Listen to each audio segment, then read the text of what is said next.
Georgia Tech softball player who suddenly lost her hearing is now able to reconnect with her teammates and loved ones. As Atlanta News First Don Shipman explained, she credits a tiny device with drawing her out of self-isolation.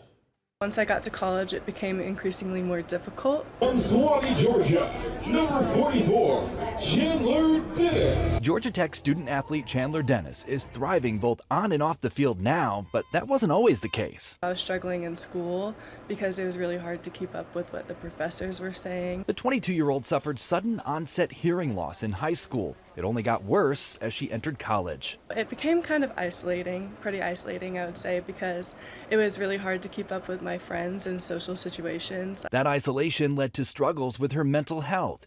Dennis says that she found herself avoiding crowds and other social settings. The surgery itself takes about an hour to do. But in December of 2022, Dennis joined the more than 183,000 people in the U.S. in receiving a cochlear implant, a small electronic device that her doctor at Atlanta Institute for Ear, Nose, and Throat attached to the inside wall of her skull that helps her hear. Dr. Scott Brown says the outpatient surgery has dramatically changed over the years. Previously, people who got cochlear implants, they got pretty large incisions. Some people were even hospitalized.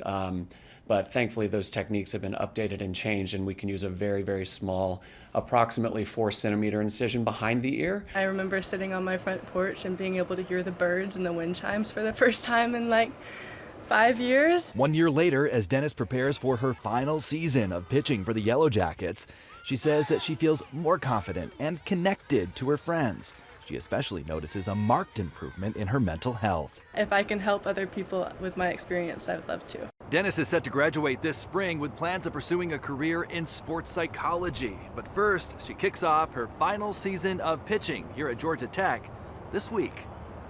In Midtown, Don Shipman, Atlanta News First. So great to hear that's making such a difference. We take it for granted that we can hear everything. I was just about to say Yeah. that. You don't miss it till you lose it. I'm glad she's got it back.